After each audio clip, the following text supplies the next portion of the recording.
Dans cette courte vidéo, je vais présenter comment on peut configurer très rapidement un routeur Cisco en termes d'interface sans avoir à passer par l'invite de commande. Donc on part du principe que j'ai ce petit schéma relativement basique avec à gauche donc le réseau 192.168.100/24 avec le 100.1 en haut, le 100.2 et que je vais vouloir mettre du coup l'adresse IP sur l'interface de gauche, donc la 00 de mon routeur, la 100.254 et du coup, pour le réseau de droite, je serai en 192.168.200.0 avec le 1 en haut, le 2 en bas. Et je mettrai donc l'interface 0/1 en 192.168.200.254.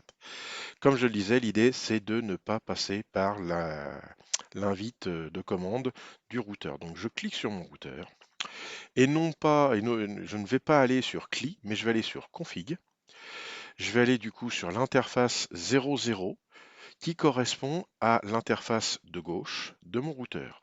Première chose que je vais faire, je vais l'allumer en faisant un on ici en face du port statut. Là, je vois instantanément que l'interface de mon routeur passe au vert. Elle est pour l'instant en orange sur mon switch parce que le switch est en train de négocier la configuration du port. On verra ça dans le cadre peut-être d'une autre vidéo. Ici, sur mon routeur, je vais pouvoir du coup lui mettre ici son adresse IP comme je le souhaite, avec le masque qui correspond à un /24, puisque j'ai dit que j'étais sur un /24 ici. C'est tout ce que j'ai à faire. Je me mets du coup sur l'interface G0/1. Même chose, je vais l'allumer, je vois qu'elle passe en vert, et je vais lui mettre l'adresse IP que j'ai définie dans mon schéma juste avant. Et voilà. Et en fait, sans avoir à passer par la CLI, j'ai pu directement configurer mes interfaces. Alors pour les plus curieux, on pourra voir en dessous les lignes de commande qui ont dû être saisies pour faire ces actions. Donc un no shutdown par exemple pour allumer l'interface 00, puis un IP adresse 192.168.100.254 en mettant le masque en dessous. Après, je suis passé sur l'autre interface, j'ai fait un no shutdown et je lui ai mis l'adresse IP également.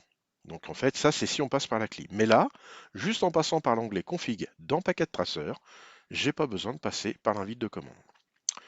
Je peux maintenant vérifier que tout est bien passé au vert et si je le souhaite, je peux normalement pinguer depuis mon premier client, ici. Je vais essayer d'atteindre le client qui se trouve de l'autre côté, oula, en 200.1. Comme d'habitude, le premier ping parfois a tendance à être un petit peu récalcitrant. On va voir si j'ai pas fait de bêtises. Voilà, ça fonctionne. J'arrive depuis mon premier PC ici à atteindre le PC de droite. Bien entendu, l'opération inverse doit être possible. Je vais aller sur le 200.2 et je vais essayer de pinguer le 100.2 par exemple. Même chose, ça va peut-être tousser, comme je dis souvent, un petit peu sur le premier ping et normalement à partir du deuxième, ça répond. Alors bien sûr, ça sous-entend qu'au préalable, mes clients, je leur avais configuré l'adresse de la passerelle. Donc là, on l'aperçoit dans le dessous de la petite fenêtre pop-up qui s'est arrivée, en face de la consigne Gateway. Je vois bien 192.168, 100.254.